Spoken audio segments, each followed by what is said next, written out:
So since the Battlefield 1 reveal trailer, I've been gathering my thoughts on various elements of the theme and what gameplay will be like, which will mainly be the topic I want to focus on in this video. But before I get into that, I want to quickly convey my thoughts on BF1. Firstly, I really do like the direction they've gone down with the World War I setting. I respect DICE for having balls to produce a World War I AAA title, which I imagine could be a bit of a gamble. I mainly like the theme because if they stay mostly true within the time period, gameplay should hopefully be more skill based, simplified, and more focused on the player fulfilling their role within their team. One thing I was not expecting though was the extremely positive reaction to the reveal trailer. I mean, it's sitting on 1.7 million likes and 33 million views. I don't know how much of that has been inflated due to it kind of becoming a trending thing to praise Battlefield 1 and hate on Call of Duty, but either way, I think DICE should be proud of those statistics and records they've broken within the YouTube platform. But we'll see how all this praise transitions into actual player numbers when the game releases in October. Anyway, for my first BF1 video, I thought I'll talk about some gameplay changes to Battlefield 1 that I'm happy to hear and some changes that I hope to see. Firstly, let's talk about some general gameplay elements.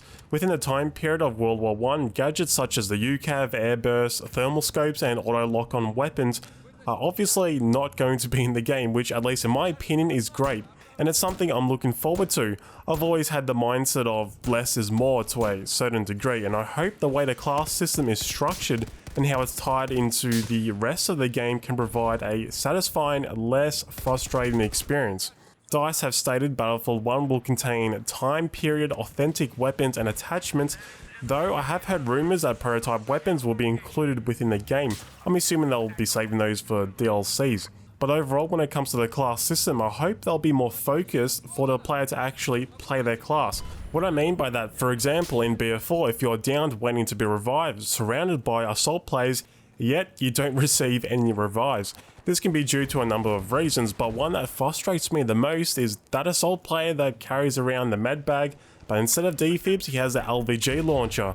This is where I have high hopes for Battlefield 1, with them separating the medic and assault into two separate classes. If you do go down and see a medic player within your surroundings, it's good to know he at least has the necessary equipment to revive you, but now it's up to the player if he actually decides to revive you or not. And while on topic of classes, we know there'll be dedicated vehicle and pilot classes, which is something I wished had been implemented into BF4 on release. Obviously, they should hopefully stop people using vehicles as taxis and to use these assets as they're meant to. One of the most frustrating experiences that's happened to me in BF4 was during a game of Siege of Shanghai. As the round started, I was a passenger in a fully loaded transport heli to only suddenly die because the pilot jumps out so he could position himself on top of a building, not caring about his teammates whatsoever, and essentially uses the transport heli as a taxi. I'm sure we've all experienced this one time or another, and hopefully people will respect vehicles more.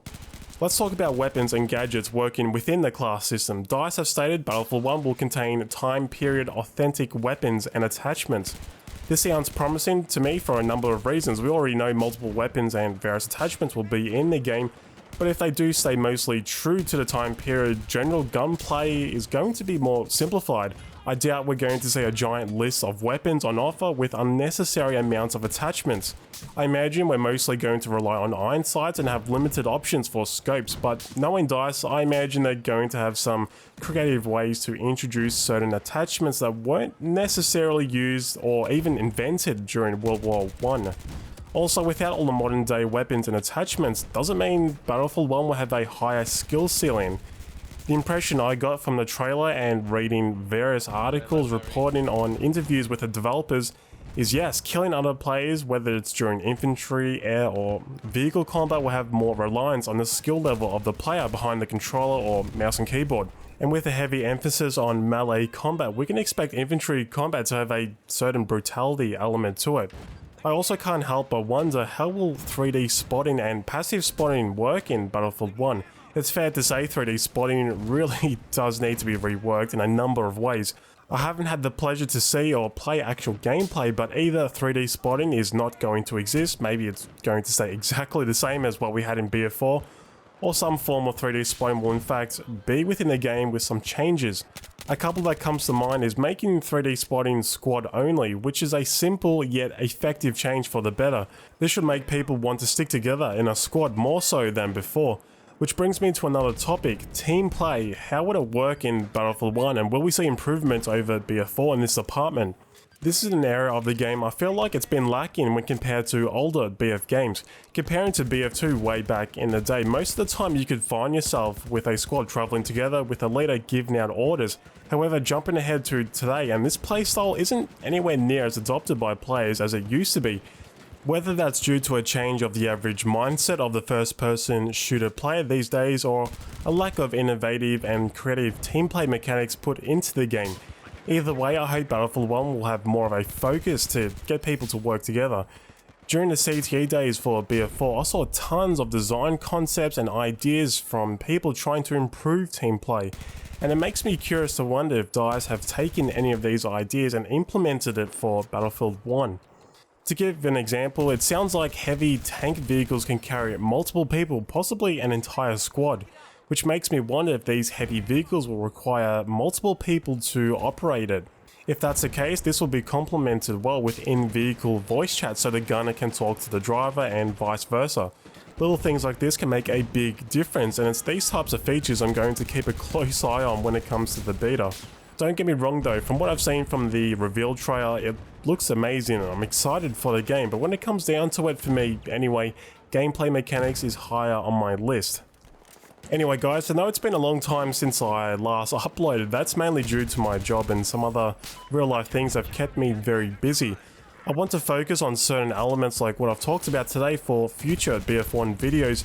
There's a couple of other topics I want to talk about, like whether we'll see web-based battle log this time or will we see an in-game server browser.